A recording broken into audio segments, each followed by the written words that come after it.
So, in the poem "Born to Embody It" by Bianca Phillips, you can already tell by the title alone that it kind of gives away the theme of a girl being born into a family of addicts, and the title kind of signifies that she's born pretty much to just embody that stereotype that, oh, if you're a child born into two addicts, you're pretty much going to end up like them, and there's pretty much no chance of you ever being successful in life.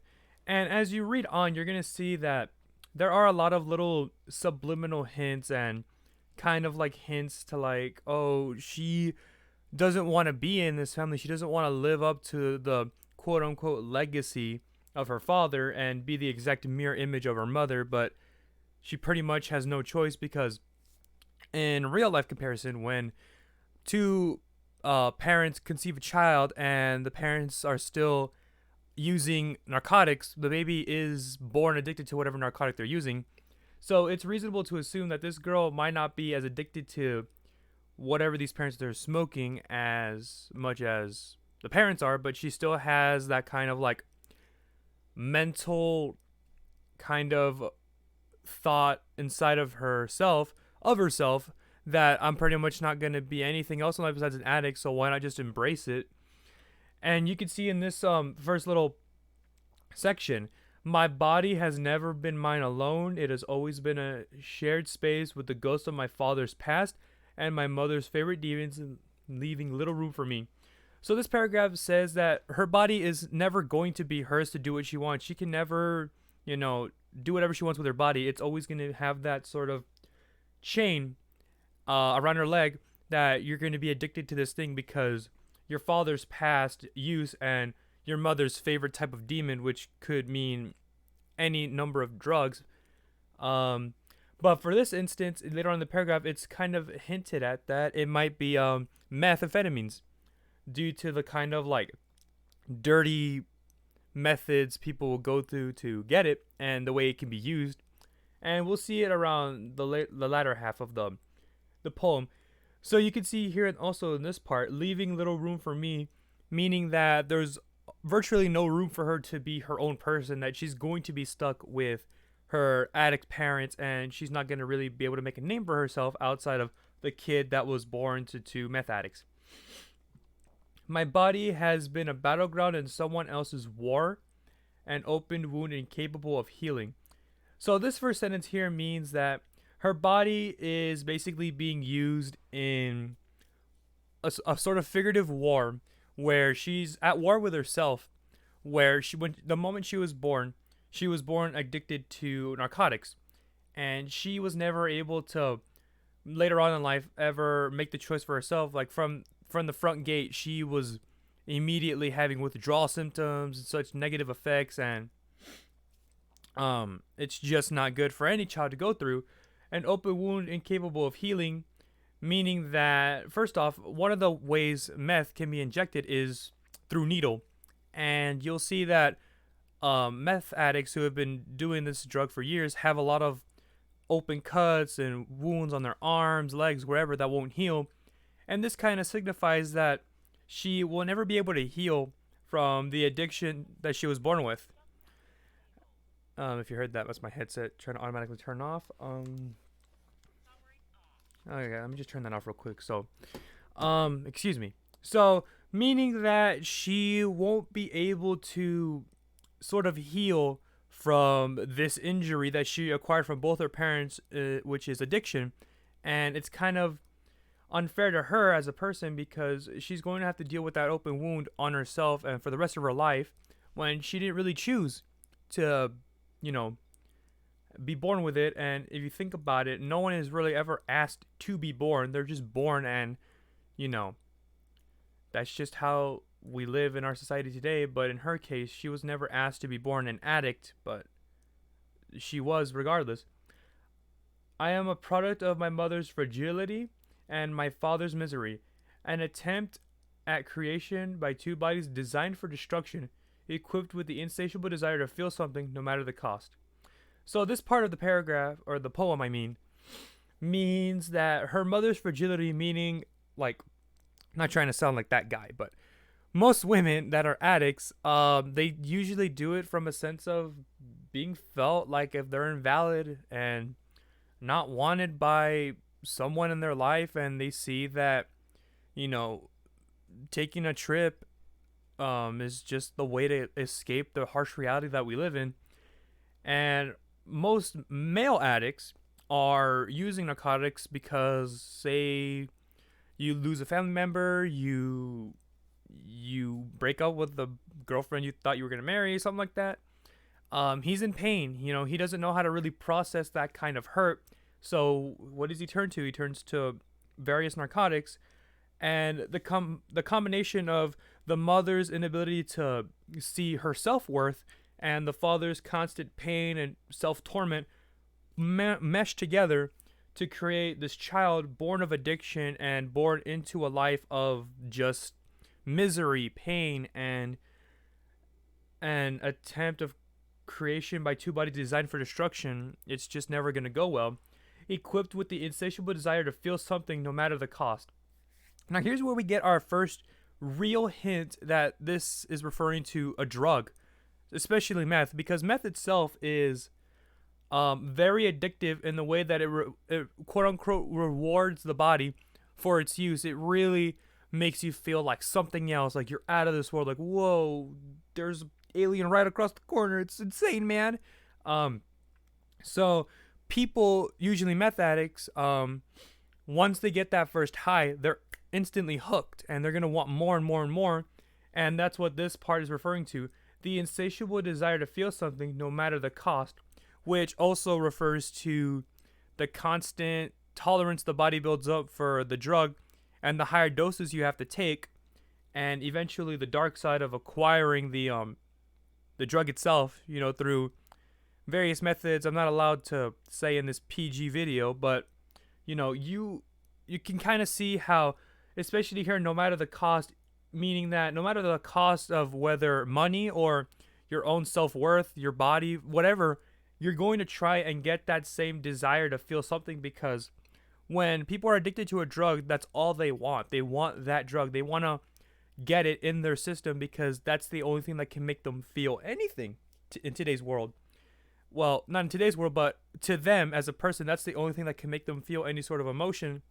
And they're going to do anything to chase that same sort of euphoria that the drug gives them, but no matter the cost at their own health. My father tells me of the monster hidden underneath our skin on a Wednesday afternoon. He names it addiction. So here's a big kind of like flag of, hey, this is about drug addiction. He speaks of its insidious ways with the tone that he would use to describe a lover that scorned them with anger, but with adoration. Like he speaks of my mother. Excuse me. So this whole part right here is basically the father saying about, yeah, you're pretty much an addict like me and your mother. And the way this person, the author of the poem, kind of phrases it on a Wednesday afternoon, she kind of phrases it like this is normal for them. And like in any normal family circumstance, someone being addicted to a drug would be like, whoa, dude, I didn't see that coming. But the fact that it's phrased, oh, just on a Wednesday afternoon, kind of shows that it's a regular routine for them, that even referring to that they come from a long lineage of addicts, and as hard as it might be to believe that maybe this kind of behavior is kind of encouraged in their family, and hey, you better take this and you better put this in your bloodstream and you better do this for that. And I mean, it's not pleasant to think, but there are some people out there living that sort of reality, and it's a casual Wednesday for them, which is kind of dark if you think about it. He names it addiction, which I kind of covered a little second ago. He speaks of it insidious ways with the tone that you would use to describe a lover scorned them with anger but with adoration, like he speaks of my mother. So this part of the poem, he speaks of the addiction as the thing you hate. You don't want to be addicted to this drug, but also you love it at the same time because it doesn't make you feel like anything else or anyone in the world can make you feel. And we all have our guilty pleasures. Like, I mean, me personally, I can eat pizza every day and not feel bad about it. But every one of us as an individual have that one thing we're ashamed of. We're not proud of it, but we know that it's one of the things that brings us happiness, and whether we admit it or not, it's a thing everyone has. And in this case, it's the addiction. And the father speaks that he hates it like so much, yet he lusts for it. He wants more of it. So it's a double-edged sword. On one hand, he wants to get rid of his addiction. He wants to be clean, but on the other hand, he's too far gone in the rabbit hole and he can't really get out because he doesn't want to get out. He wants that same feeling, and he's aware of the cost of the addiction that could eventually cause him to overdose and do something to hurt his family, but that's kind of the life he chose, and that's kind of life he puts on his daughter, and it's just on a normal Wednesday afternoon for them. Like you would describe a lover, which is kind of like lover is more of a term used to kind of describe like a scandalous affair, like ooh, you have a lover but you're married. Whoa, dude. That scorn them with anger with adoration. This kind of refers to the father's kind of dual emotional mentality, like I hate this addiction but also I love it because it makes me feel so good. Like he speaks of my mother. Now these two parts right here, they kind of go together because it might be possible to believe that he hates the mother of his daughter, but he also loves her because he hates her because she's also an enabler. She's in the same addiction as he is, and he hates her for it, and he wants to get away from her. But at the same time, the father might think that even if I get away from her, no one's gonna take me in because I'm so covered up with scratches and so far deep in this addiction, no one's gonna want me. And that's kind of going back to him loving the mom because no one else will love him if he leaves her. Excuse me. He tells how it rattles underneath our skin, shaking our fault-like bones. Tells me how it runs through our family. Now see this part right here real fast. It runs through our family, meaning that it could be a possibility that this sort of behavior and addiction to this sort of drug is kind of a family thing. And like mentioned before, it's kind of hard to believe, but there could be a family out there that is practicing this kind of behavior, which is quite morbid. Too fast for any of us to escape, and I cannot tell if he is apologizing. So this part right here means that addiction, like especially if you're born into it, you can't escape it. It's already in your system. Like you didn't even have to touch a needle or the substance in your life and you're already addicted to it.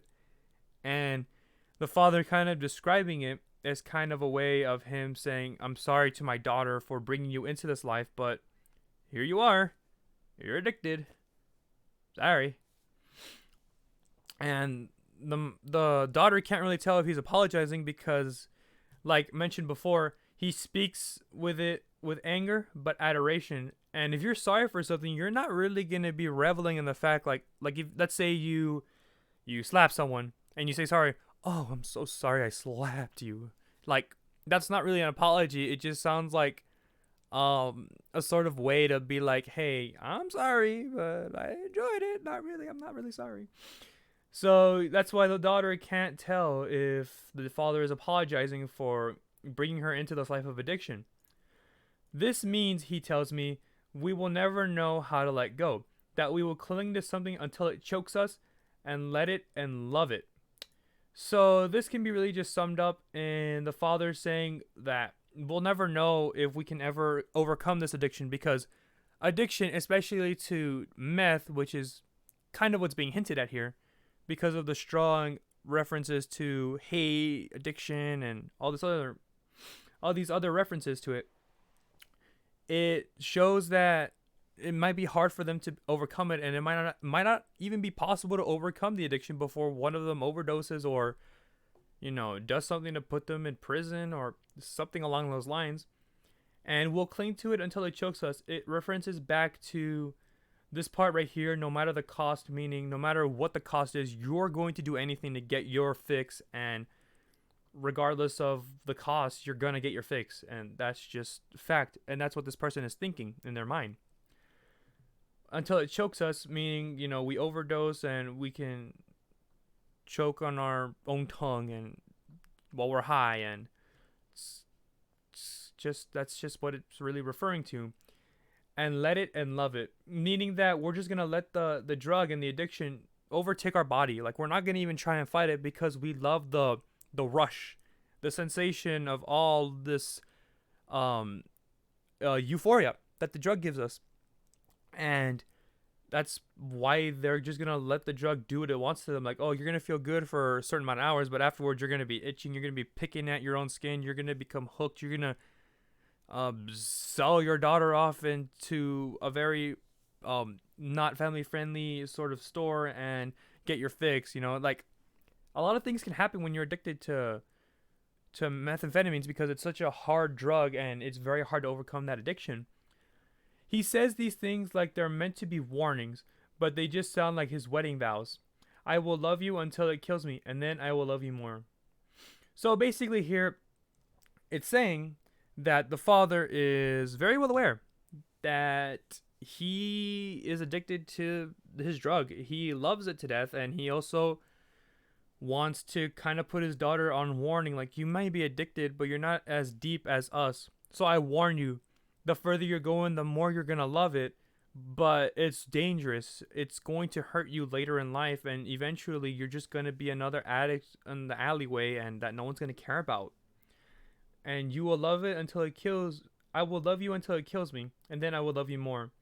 Meaning that, death itself doesn't have to mean a person losing their life physically. Like, death itself means to take the life of something, and meth can be a form of killing someone. Meth addiction can kill someone in the sense that you have this very bright, starry-eyed person.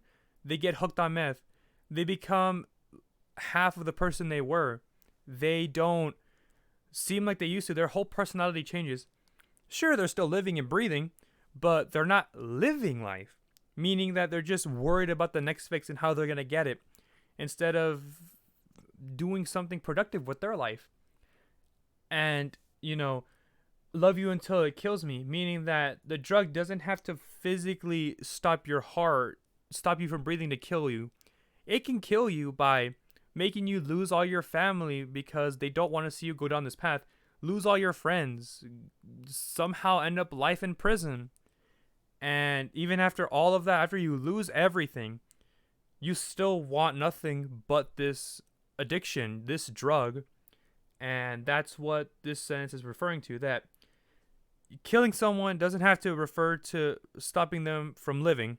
You can kill someone by ruining their life. You can completely take away someone's whole livelihood, their job, their family, their friends, and leave them with nothing but this hardcore addiction to something that will do nothing but push them down into this dark abyss until they eventually do physically die. I was born to a pair of addicts. So you see right here, this is kind of confirms what I've been saying for the past, how many minutes? 18 minutes? Oh my god. Sorry. Desperate for each other. The embodiment of a fire consumed them whole. I am my father's daughter, my mother's mirror, designed to actively seek out that which can destroy me and let it and love it. So this kind of goes back to, I'm trying to keep it short here because I kind of know I'm over the time limit. But, so you see, she was born to a pair of addicts, desperate for each other, and the embodiment of a fire that consumed them whole. This whole thing right here kind of confirms that mom and dad were both addicted to drugs. And they're just, she was just born into that life, and she's not really anything that she can do about it. Decided to actively seek out which can destroy me. So she was born addicted to the very thing that is going to destroy her further, meaning she was born addicted to this drug. And she's going to actively destroy it, knowing it can destroy her, but she can't help it because she's addicted to it and her body somehow craves it. I was carved hollow by loving hands to hold wars in the spaces between my ribs, to which destruction dance across my fingertips. I am clockwork catastrophe catalyst. I am the girl of ash and broken glass, the remnants of a Molotov cocktail marriage. I was born to go up in flames, a can of gasoline in love with a match. So this part right here kind of references how she is the gasoline And the addiction is the match that could set her whole life ablaze, and she'll be nothing left but ash and just to be blown away by the wind, and no one will give a second thought to it. I would burn myself alive just to feel warmth. Now, this part right here is actually very, very important because, when someone is, I don't know what the term is, crashing, I think, the state the person is in after they have a trip, a high, they're like dead. They are just like a zombie. And this part right here says she would burn herself just to feel warm again, meaning that she is willing to take another hit of this drug just so she can feel life. She can feel warmth again. And it kind of references how we need air to breathe. She needs this drug to feel alive, even though it's the same thing that's killing her. I'm scared I have sought you out. You have the hands of a boy made up from bombs. I am ready to be rubble. You could tear me into pieces and I would let you and love you. So this kind of goes back to the previous, the dad is like, oh, I know you're going to hurt me. You're going to tear me down, but I'm still going to love you. And this part right here, I'm scared I have sought you out. You have the hands of a boy made from rubble. So she's scared of the fact that she actively went out to get her fix of this drug. And the part of have the hands of a boy made from bombs and I'm ready to be rubble refers to the kind of dirty methods and illegal ways methamphetamine is used, and kind of like how people can make bombs in their basement somehow. I don't know how, but they can. And this sort of figurative bomb, which is the drug, is ready to explode in this girl and turn her to rubble, meaning that she is basically destroying herself. And that she is aware of it, and she's going to let this thing tear her to pieces, and she's going to still love it. Again, I apologize that this went on for way too long, but yeah, leave your thoughts in the replies, and bye.